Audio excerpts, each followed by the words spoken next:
Hi children, how are you? Yes, very good. Um, See children, so far you have studied the history. It is fully Indian history, like Indian history, Tamil Nadu history. In Tamil Nadu history, Chera Chola Pandya, Kingdom of Madurai, Veerapandya Kattapomman, World Nachiyar, um, then uh, Indian history, like ancient history. In ancient history, Paleolithic period, Neolithic period, Copper Age, Indus Valley civilization, um, then medieval period, medieval history of India, like invasion of Arab, Turkey, mm, then Delhi Sultanate, Mughal Empire, then modern history. Modern history, we have um, British. British, how they came to India and occupied India and started to rule India. So these history were so far we have studied till 8th standard, of course. Um, from ninth standard, um, you are going to study about world histories, like French Revolution, Russian Revolution, Nazism, that is in Germany, Hitler. Then in 10th standard, history of Europe, unification of Germany, unification of Italy, then industrialization, um, etc. etc. So, in ninth standard, first lesson today we are going to see about the French Revolution. See, French Revolution. Uh, uh, Before going to French Revolution, we should need we should know about um, chapter one, the French Revolution, the meaning of revolution. The meaning of revolution, yes. Um, Before that, we have to find out where is the France. Where is the France? Where is it? Where it is located? See, it is a world map. In the world map, see, we have continents: North America, South America, Africa. Um, then this is yeah.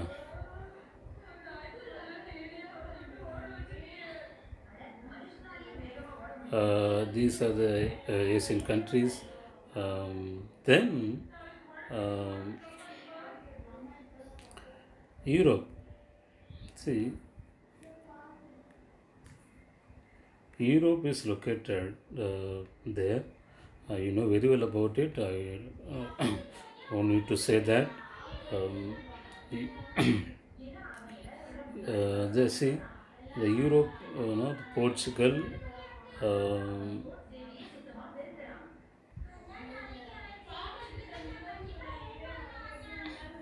See this Europe, Portugal, Spain, Spain, this area Spain, then France, Germany, Germany, um, England. This is England, Great Britain. Yes. Then, um, uh, of course, another side will see. Yes.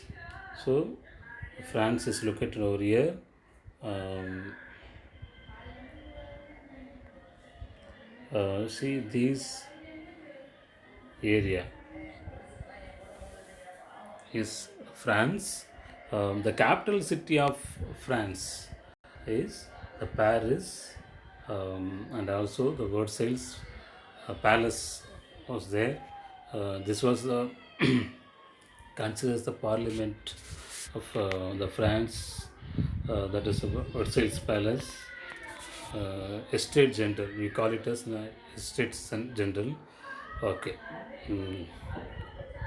So now you come to know about where is France, where it is located in European continent. Isn't it, my dear? Yes. Now we are going to say about the meaning of revolution. Meaning of revolution, that is a political upheaval in a nation state. Nation state means a country characterized by great change.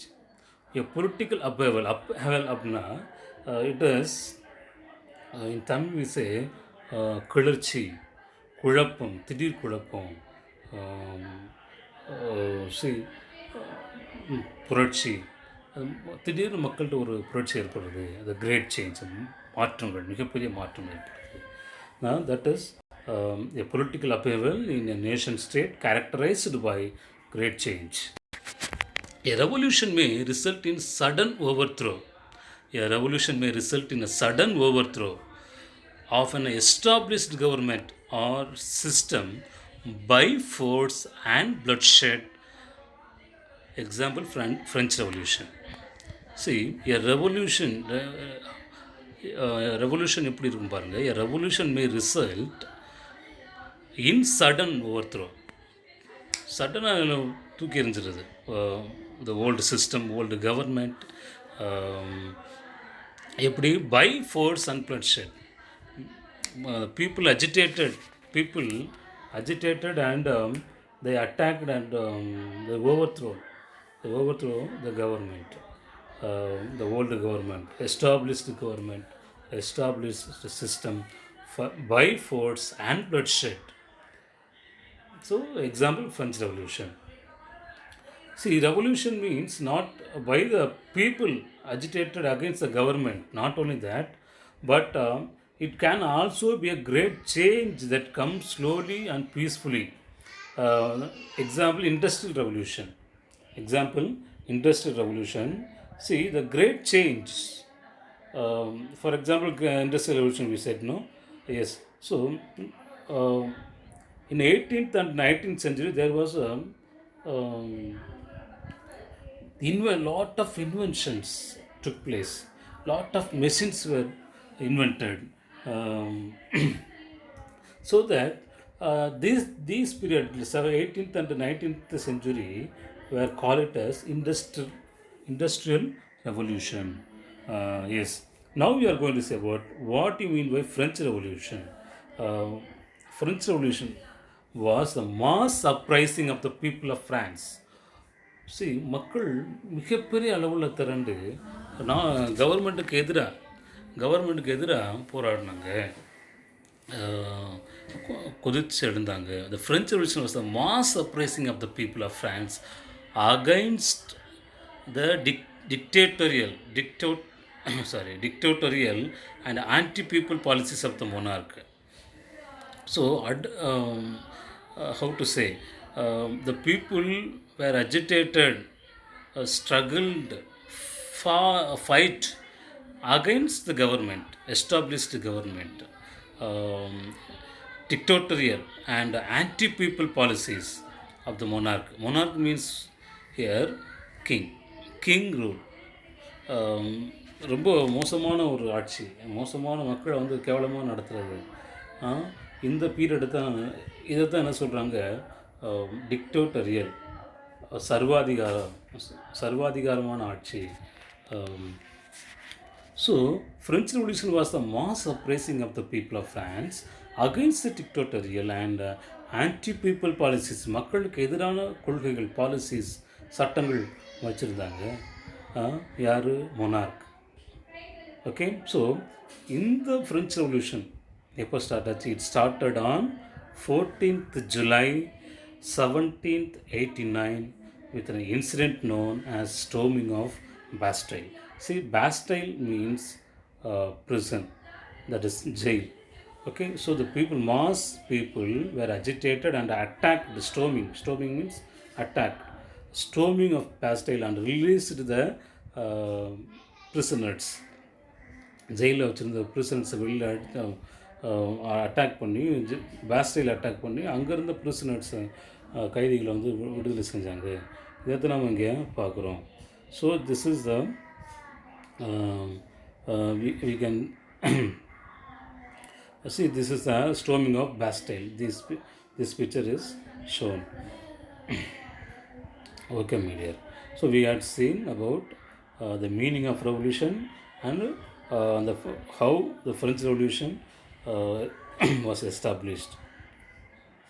Okay, now we'll see about the introduction.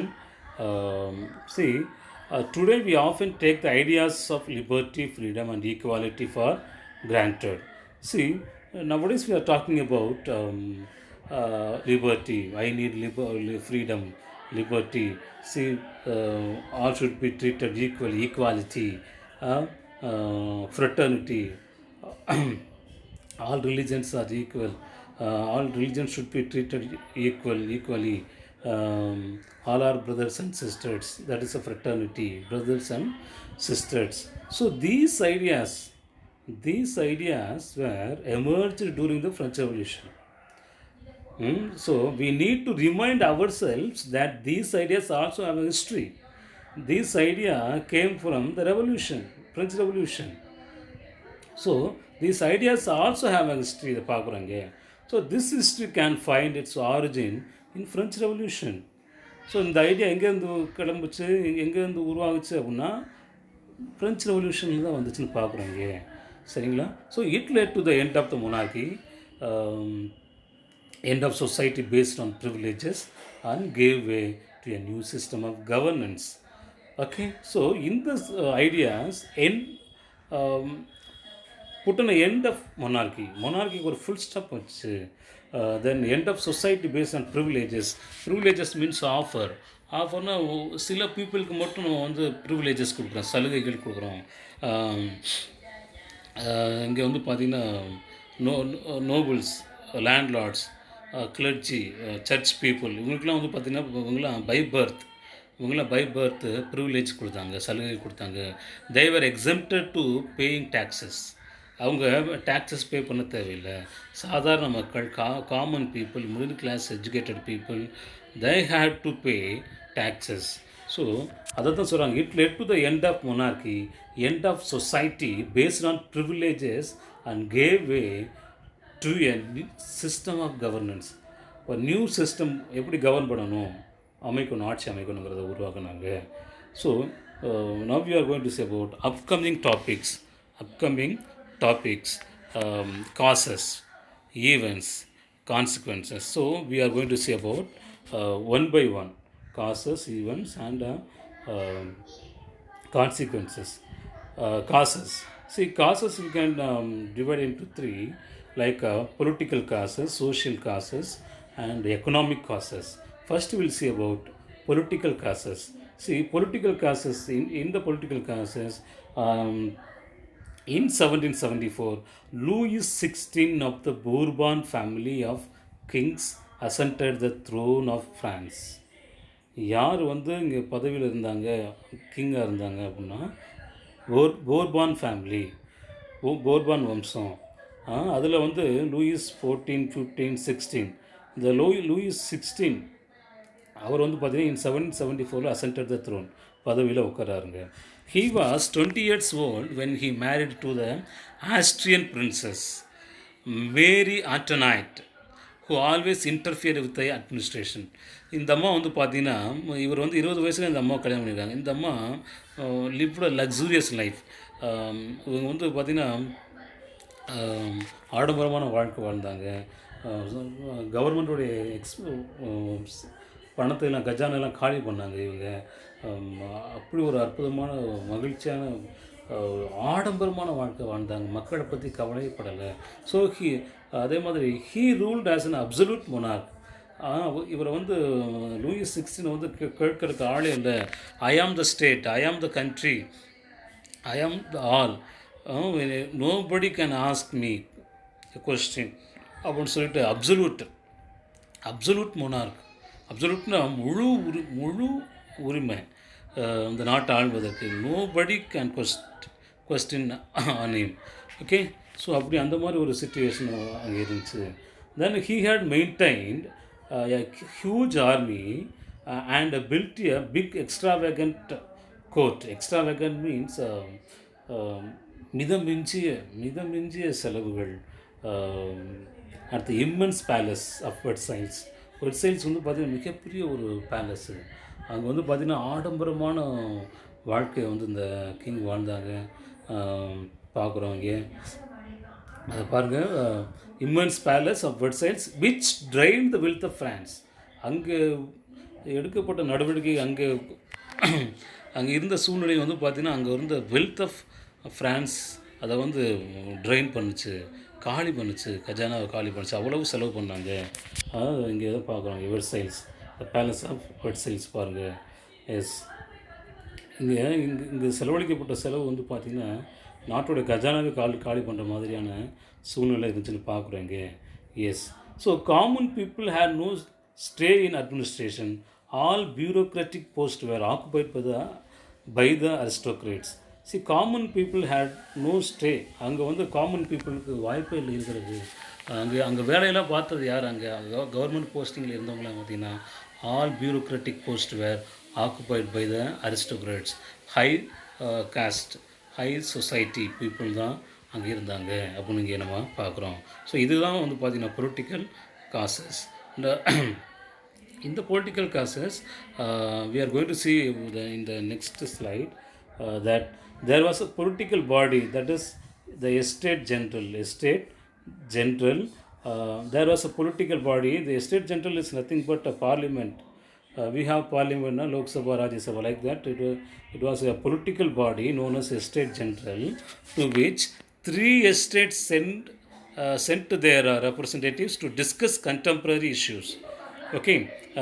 Contemporary நாட்டில் நடக்கக்கூடிய அன்றாட விஷயங்களை வந்து explain பண்ணுறதுக்கு, discuss பண்ணுறதுக்கு establish பண்ண ஒரு political பாடி தான் இந்த எஸ்டேட் ஜென்ரல். பார்க்குறோம் எஸ்டேட் ஜென்ரலை. எஸ். ஸோ இந்த எஸ்டேட் ஜென்ரல் வந்து பார்த்திங்கன்னா however the monarch alone could decide when to call a meeting of this body. The last time it was done was in 1614.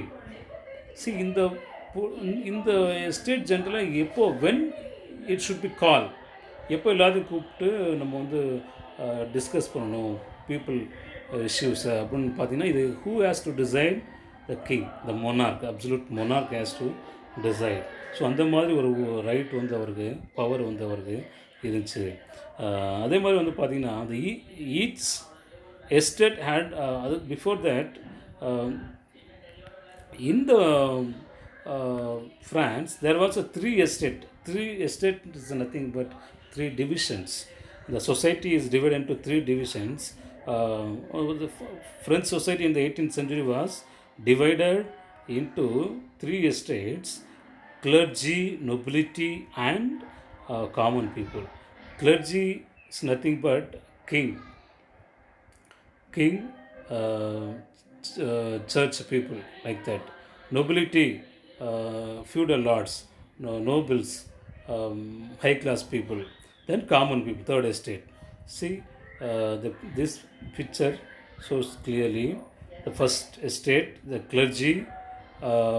Clergy means church people, father, pope. Clergy, king.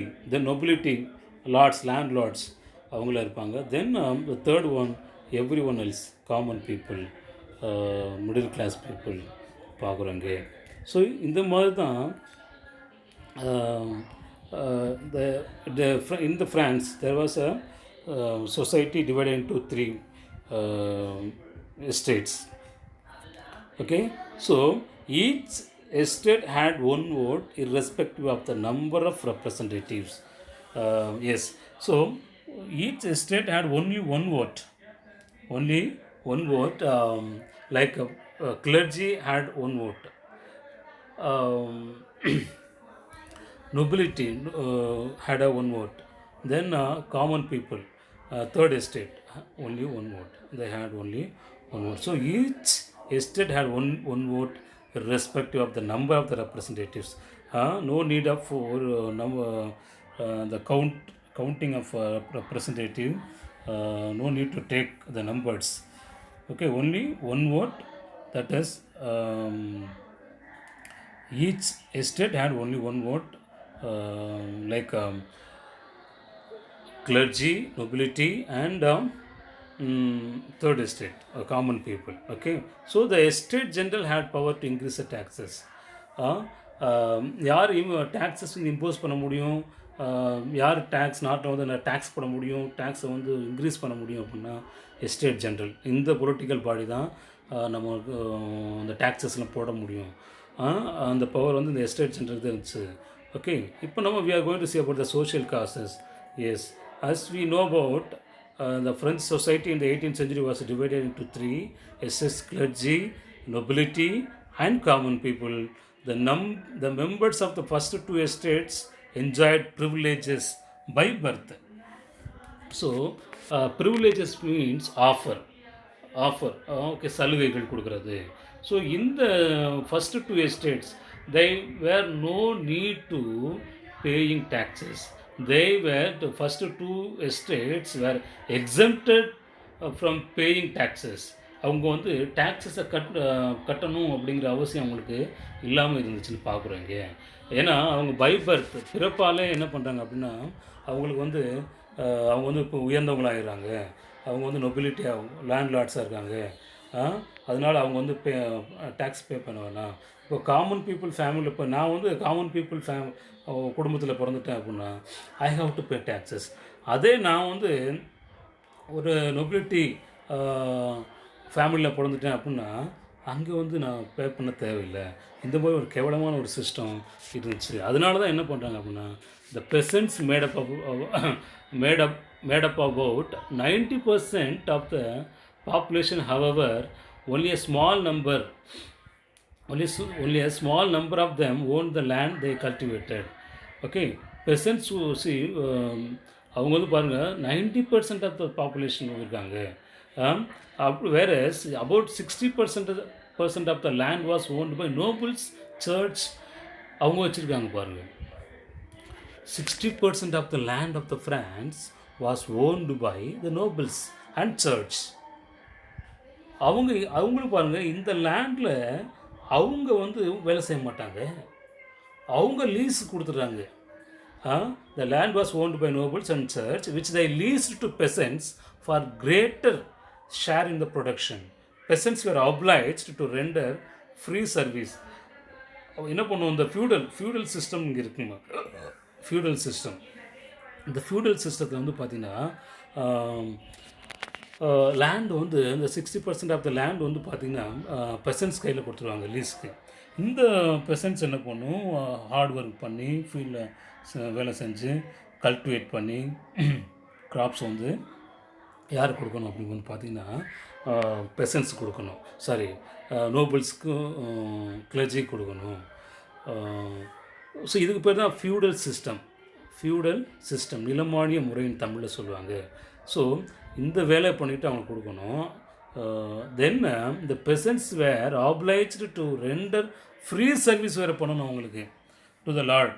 எப்படி, to work in his house, அவங்க வீட்டில் போய் ஃப்ரீயாக வேலை செஞ்சு கொடுக்கணும். And feels to serve in the ஆர்மியில் போய் ஃப்ரீயாக வேலை செய்யணும். எப்போ கூப்பிட்டாலும் அவங்க என்ன பண்ணணும் அப்படின்னா வேலை செய்ய போகணும். Then to serve in the army or to participate in building road போடுற வேலையும் அவங்க செய்யணும். ஸோ இந்த மாதிரி அவங்க மோசமான நிலைமையில் தான் இந்த தேர்ட் எஸ்டேட் பீப்புளை வச்சுருந்தாங்க. அவங்க பார்க்குறோம் பாருங்கள், இந்த பிக்சரில் கிளியராக தெரியும். King, the first estate, second estate, இந்த தேர்ட் எஸ்டேட். இந்த ரெண்டு வந்து பார்த்திங்கன்னா third estate, night Versailles and பெசன்ஸ். So இப்போது இந்த பெசன்ட்ஸ் என்ன பண்ணுறாங்க, இவங்க வேலை செஞ்சுட்டு இந்த நோபல்ஸ்க்கு வந்து கொடுப்பாங்க ஷேர். அவங்க கல்டிவேட் பண்ண கிராப்ஸை வந்து நோபல்ஸ் கொடுப்பாங்க. நோபல்ஸ் வந்து 50% ஷேரை வந்து கிங் கொடுப்பாங்க. ஸோ இப்படி தான் அந்த இதுக்கு பேர் தான் ஃபியூடல் சிஸ்டம் சொல்கிறாங்க பாருங்கள். Here it is mentioned feudal pyramid of power, feudal pyramid of power. So இப்படி தான் அவங்க இந்த ஃபியூடல் சிஸ்டம் வந்து இருந்துச்சுன்னு பார்க்கணும். Now we are going to see about the economic causes. Yes my dear. See, um, French economy was based on revenue from land and on feudal system. As I told you early, feudal system என்னன்னு உங்களுக்கு தெரியும். So touring இந்த உங்களுக்கு வந்து இந்த French கவர்மெண்ட்டுக்கு எப்படி பணம் வருது? French economy was based on revenue from லேண்டில் இருந்தும் அந்த ஃபியூடல் சிஸ்டம்லேருந்து வருது. Land means taxes. Okay, yes. So during Louis 16 France 2 billion livre டெப்ட். இவர் வந்து பதவிக்கு வரும்போது when he ascended the throne 2 billion livre வந்து, லிவ்ரா மீன்ஸ் ருபீஸ் கரன்சி, டெப்டாக இருந்துச்சுங்க, கடனில் இருந்துச்சு. Then the government charge huge taxes from third estate. So the expenditure, இந்த செலவு, இந்த கஜானா காலியானது, இதெல்லாம் காம்பன்சேட் பண்ணுறதுக்கு, ரெக்டிஃபை பண்ணுறதுக்கு the government charge the huge taxes from third estate people மேலே என்ன பண்ணுறாங்க? டேக்ஸஸ் இம்போஸ் பண்ணணும்னு நினைக்கிறாங்க. These included a direct taxes called taille and a number of indirect taxes which were levied on articles of everyday consumption. So direct taxes வந்து பார்த்தீங்கன்னா பார்த்தோம், tail. தென் indirect taxes வந்து, இப்போ இன்டைரக்ட் டேக்ஸஸ் வந்து பார்த்தீங்கன்னா day to day life consumption, அன்றாட வாழ்க்கையில் நம்ம பால், தண்ணி, சாப்பாடு, எல்லாமே ஹேர்பின்லேருந்து பவுடர்லேருந்து எல்லாத்துலேயும் அந்த டேக்ஸஸ் போடுவாங்க. Articles of everyday consumption. So இந்த டேக்ஸஸ் வந்து யாருக்கு கிடையாது? நான் ஏற்கனவே சொல்லியிருக்கேன், already I told you that first 2 estates were exempted from paying taxes to the state. So the church too, பாருங்க, church too extracted its share of taxes called triths from the peasants. சர்ச்சும் என்ன பண்ணுறாங்க? அவங்க பங்குக்கு tax collect பண்ணுறாங்க. அந்த டேக்ஸுக்கு பேர் தான் பாருங்கள் டெத்திஸ் ஃப்ரம் த பெசன்ஸ். அந்த டேக்ஸ் கலெக்ட் பண்ணாங்களே, அதுக்கு பேர் தான் டெத்திஸ். ஓகே, ஸோ இந்த மாதிரி தேர்ட் எஸ்டேட் பீப்புளை வந்து கஷ்டப்படுத்துகிறாங்கன்னு பார்க்குறோம். Okay my dear children, yes. சரி, இந்த பிக்சர் பாருங்கள். இப்போ கிங்கும் இந்த பெசன்ட்ஸ், இந்த லேண்ட் லார்ட்ஸ் பாருங்கள், அந்த கஷ்டப்படக்கூடிய யார், அந்த பெசன்ட்ஸ் கையில் இருந்து முதுகில் உட்காந்து அவங்க எவ்வளோ கஷ்டப்படுத்துகிறாங்க பாருங்கள், பார்க்குறோம். சரி my dear children. Okay my dear children, yes. Then see, direct taxes 55%, indirect taxes 55%, direct taxes 41%, other revenue 4%. So இப்படி தான் அந்த கஜானா வந்து ஃபில் பண்ணணும்னு நினைக்கிறாங்க. யாருங்க? French government. Not only the revenues causes for the revolution, useless wars also done by Louis XVI during that period. What was it? We'll see. In 1776, France helped 13 American colonies to gain their independence from Britain. See, how we were slaved, how we were ruled by British. அதே British American கண்ட்ரிஸ்க்கு continent போய் அங்கே 13 American colonies வந்து capture பண்ணி அங்கே rule பண்ணிகிட்டு இருந்தாங்க. இது வந்து பார்த்திங்கன்னா லூயிஸ் 16 வந்து அங்கே பிரிட்டிஷ்க்கு எதிராக அந்த அமெரிக்கன் பீப்புள் போராடிட்டு இருக்கும்போது அவங்களுக்கு ஹெல்ப் பண்ணுறதுக்கு அமெரிக்கன் பீப்புளுக்கு ஹெல்ப் பண்ணார். யாருங்க? லூயிஸ் 16. அதனால because of that this added more than $1 billion to a டெப்ட் of 2 billion which reached 3 billion now. 2 billion கடனாக இருந்தது, இப்போ 3 பில்லியன் ஆயிடுச்சு. எப்படி? அமெரிக்கன் பீப்புளுக்கு ஹெல்ப் பண்ண போய். சரிங்களா. In order to help the American 13 colonies against the British. So இவங்க இந்த மாதிரி கடன் கொடுத்தாங்க. அதை இங்கேருந்து இவங்க வந்து என்ன பண்ணாங்க, ட்ரூப்ஸ் அனுப்புகிறாங்க, படைகள் அனுப்பி அமெரிக்கன் காலனிஸ்க்கு வந்து செலவு பண்ணாங்க, பார்த்துருவோம், ஹெல்ப் பண்ணாங்க. Then lenders who have the state credit, lenders who gave the state credit now began to charge 10% interest on loans. See, lenders who gave the state credit, இப்போ கடன் கொடுத்துருந்தாங்க, கடன் வந்து கவர்மெண்ட் கொடுத்தாங்க, யாரும் லெண்டர்ஸ், அவங்க வந்து பார்த்திங்கன்னா now begin to charge 10% interest on loans. So அவங்க கொடுத்த கடன் இப்போ வந்து 10% அதிகரித்து இன்க்ரீஸ் பண்ணி கேட்குறாங்க. இது வந்து ஃப்ரெஞ்சு கவர்மெண்ட்டுக்கு ஒரு கஷ்டமான சூழ்நிலையாக இருந்துச்சு. Then the French government spend a 43 of its budget on interest payment alone. So French government என்ன பண்ணுறாங்க, இப்போது spend a 43% of its budget, அவங்களோட பட்ஜெட் எப்படி போடுறாங்க வந்து பார்த்திங்கன்னா இன்ட்ரெஸ்ட் பேஸ்டாக போடுறாங்கன்னு பார்க்குறோம். தென் இந்த மாதிரி செலவினங்களெல்லாம், இந்த எக்ஸ்பெண்டிச்சர்லாம் சரி கட்டுறதுக்கு, to meet it's regular expenses, இதெல்லாம் சரி கட்டுறதுக்கு என்ன பண்ணுறாங்க, ரெக்டிஃபை பண்ணுறதுக்கு என்ன பண்ணுறாங்க, அதாவது எப்படி இந்த எக்ஸ்பென்சஸில் வருது பார்க்கலாம். Such as the cost of maintaining army maintain பண்ணணும், த கோர்ட், கிங்குடைய கோர்ட் இருக்கு இல்லையா, அவை அதை வந்து மெயின்டைன் பண்ணணும், running government offices or universities, government ஆஃபீஸுக்கு செலவு பண்ணணும், ஆஃபீஸர்ஸுக்கு சேலரி கொடுக்கணும், யூனிவர்சிட்டிக்கு செலவு பண்ணணும். The state was force to increase taxes. So இந்த எக்ஸ்பெண்டிச்சர்லாம் சரி கட்டுறது, சமாளிக்கிறது, the government was forced to increase taxes. நமக்கு வேறு வழி இல்லை. there was no chance that we had to impose taxes and increase the taxes. They felt. Okay, my dear. Yes. Now we are going to see about the growing middle class. The growing middle class envisages. So middle class during that period வந்து பார்த்திங்கன்னா middle class இந்த third estate people வந்து பார்த்திங்கன்னா த 18th century witnessed the emergence of social groups termed the middle class. Emergence of social group termed the middle class. All of these were educated. The middle class people வந்து பார்த்திங்கன்னா became educated. They became educated and believed that no group in society should be privileged by birth. Rather, a person's social position must depend on his merit. பிறப்பால் வந்து இந்த privileges இருக்கக்கூடாது.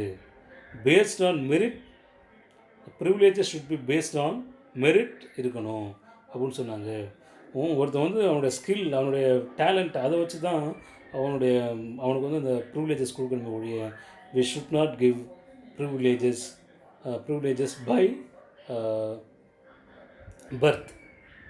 Birth இருக்கக்கூடாது அப்படின்னு சொல்லி அவங்க கடுமையாக அப்போஸ் பண்ணுறாங்க பார்க்குறோம்.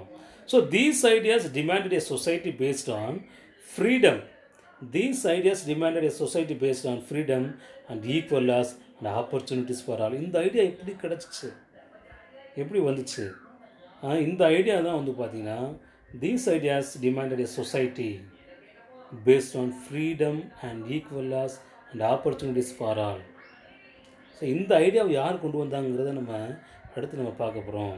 அதுக்கு முன்னாடி நம்ம சப்சிஸ்டன்ஸ் கிரைசிஸ் பார்க்கலாம். What you mean by subsistence crisis? Subsistence crisis is nothing but an extreme situation when the basic means of livelihood are endangered.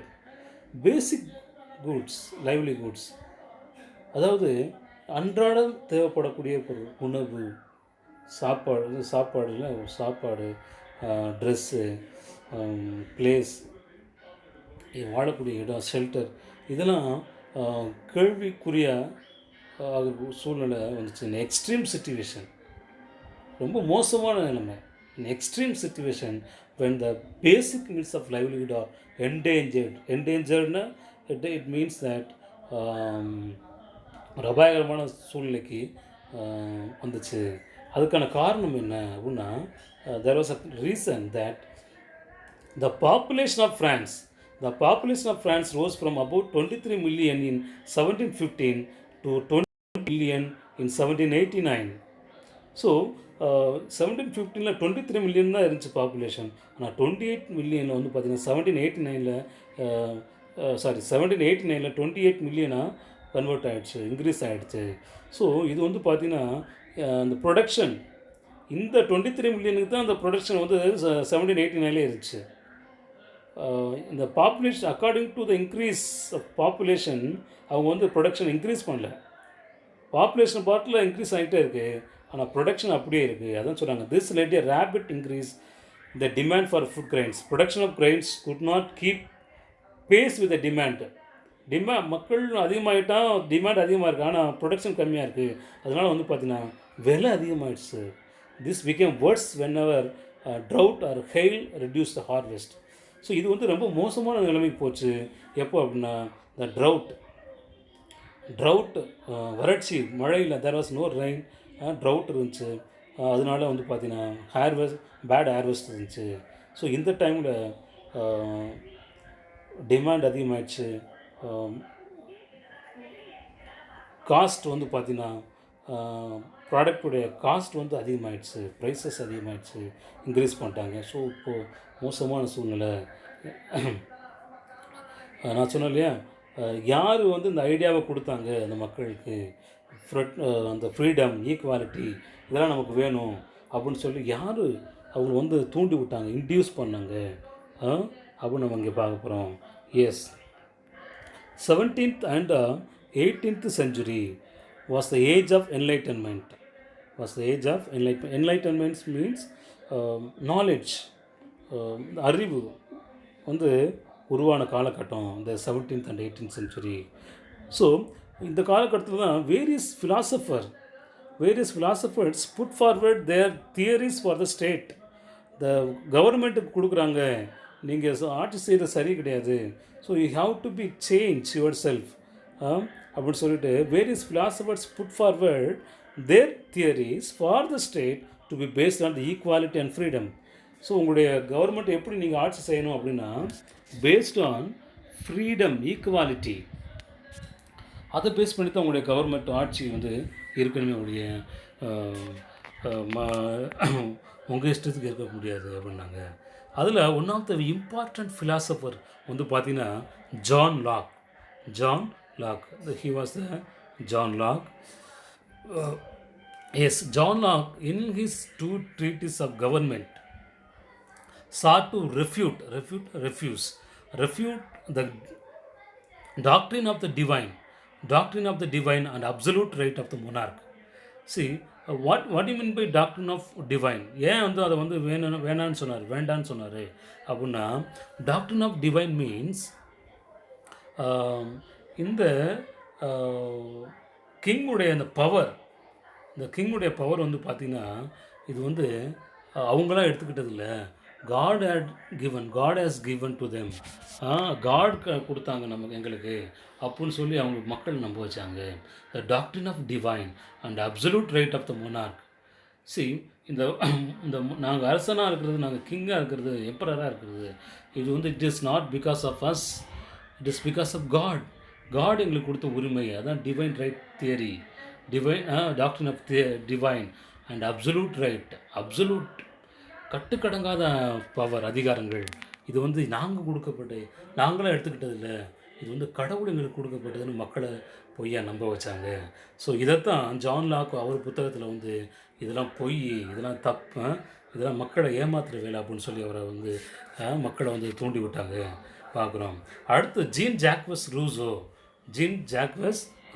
proposed a form of government based on a social contract between people and their representatives. So Rousseau, he was the Rousseau who emphasized that in his book Social Contract.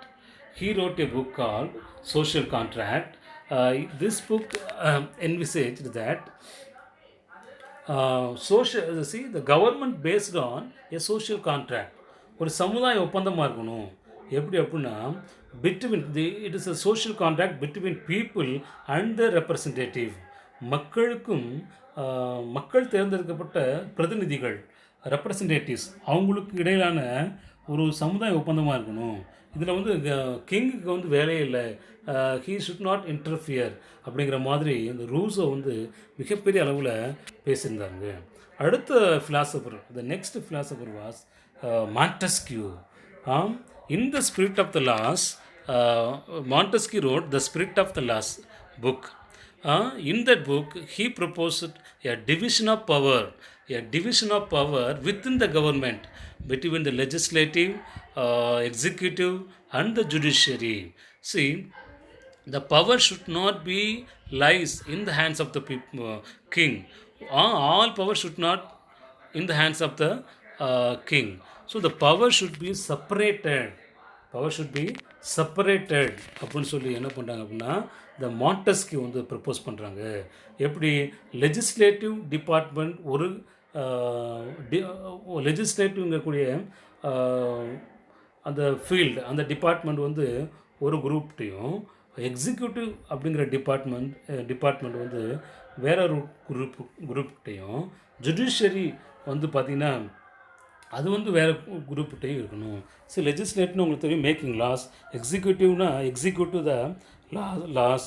And if any problems arise when the implementation of laws வந்து பார்த்திங்கன்னா judiciary will interfere and resolve the issues பார்க்குறோங்க.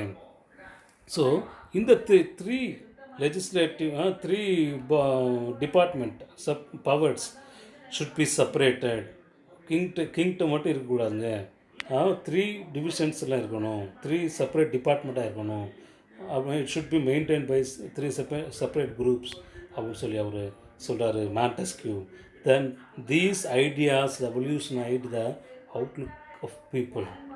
இந்த ideas தான் இந்த 3 philosophers சொன்ன இந்த ideas. இன்னும் சில பேரில் வால்டேர் பற்றி நான் சொல்லலை. வால்டேர் ஃபிலாசபர், அவரும் மிகப்பெரிய ரோல் ப்ளே பண்ணியிருக்காரு இந்த ஃப்ரெஞ்ச் ரெவல்யூஷனுக்கு. நம்ம புக்கில் இந்த 3 பேர் தான் இருக்காங்க, மென்ஷன் பண்ணியிருக்காங்க, பார்க்குறோம். So these ideas revolutionise the outlook of people பார்க்குறோம். மக்கள்கிட்ட ஒரு மிகப்பெரிய ஒரு புரட்சியை ஏற்படுத்தி நம்ம இங்கே பார்க்குறோம். ஸோ இந்த மக்கள் இப்போ வந்து they realized that the middle class people, common people were realized that yes, we have to fight against the French government, monarch அப்படின்னு சொல்லி ஃபீல் பண்ணாங்க. அதில் தான் மெயினாக வந்து பார்த்திங்கன்னா ஈவெண்ட்ஸ், என்னென்ன ஈவெண்ட்ஸ்லாம் நடந்துச்சு நீங்கள் பார்த்துக்கோங்க. Session of estate general, formation of National Assembly, outbreak of revolution, constitutional monarchy, new constitution, revolutionary wars, rise of new ideas, French Republic, Robespierre state policy, reign of terror, rule of directory. So இப்படி வந்து பார்த்திங்கன்னா நிறைய sessions இருக்குது, events இருக்குது. அதில் first will see about session of estate general. So இந்த மாதிரி சுச்சுவேஷனில் வந்து பார்த்திங்கன்னா on 5th May 1789, on 5th May 1789, Louis XVI called together an assembly of the Estate General in the Hall of Versailles to pass proposal for new taxes. So கஜானா காலி ஆகிடுச்சு, வேறு வழியே இல்லை, நம்ம டேக்ஸ் இன்க்ரீஸ் பண்ணால் தான் நம்ம வந்து சர்வே ஆக முடியும், ரன் பண்ண முடியும் கவர்மெண்ட்டை அப்படின்னு சொல்லிட்டு என்ன பண்ணுறாங்க. ஆன் மே 1789 லூயிஸ் 16 வந்து மீட்டிங் எஸ்டேட் ஜென்ரல் வந்து கால் பண்ணுறாங்க. So the first and second estate sent 300 representatives.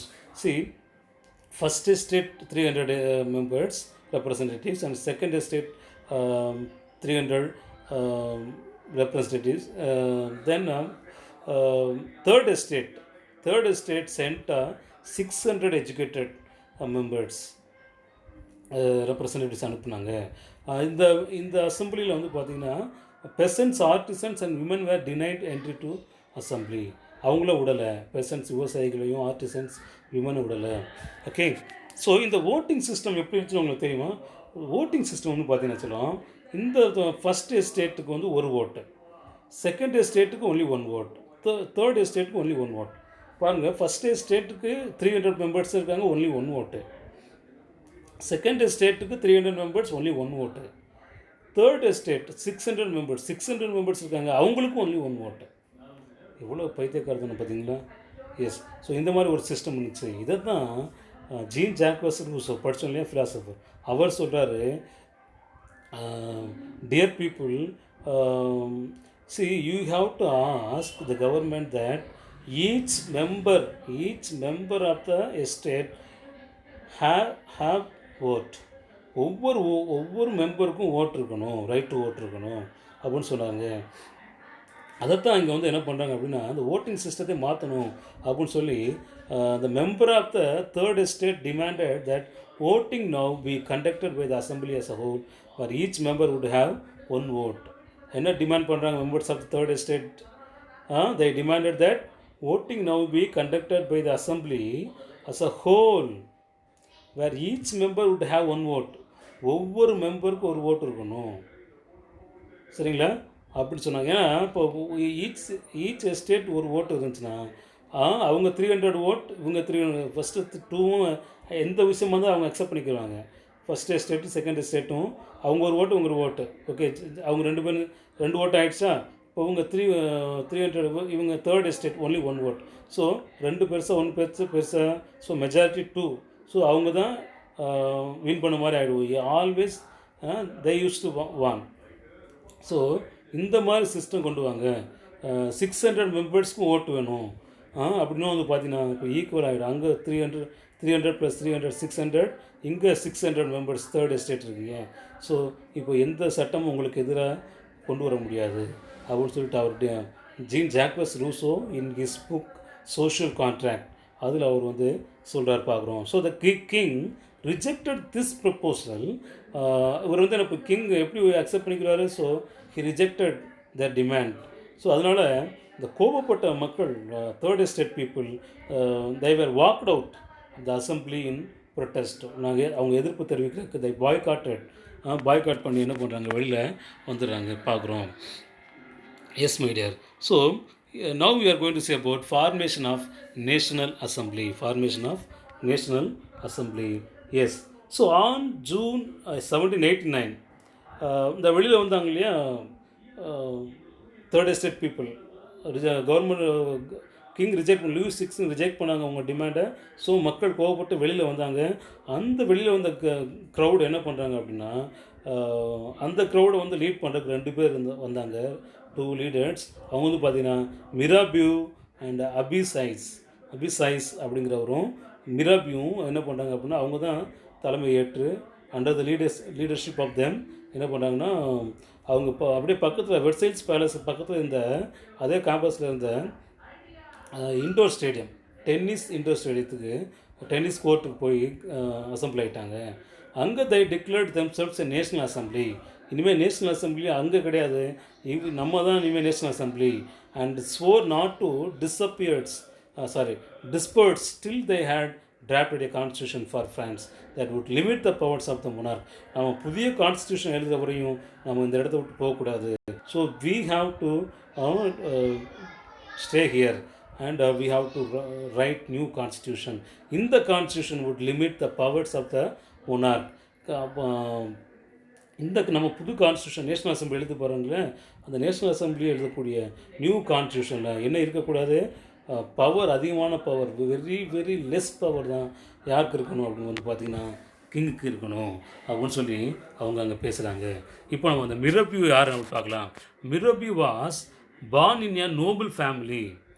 அவர் வந்து பார்த்தீங்கன்னா மிகப்பெரிய நோபிள் ஃபேமிலியில் பிறந்தவர். ஆனாலும் but was convince the need to do away with the society of feudal privilege.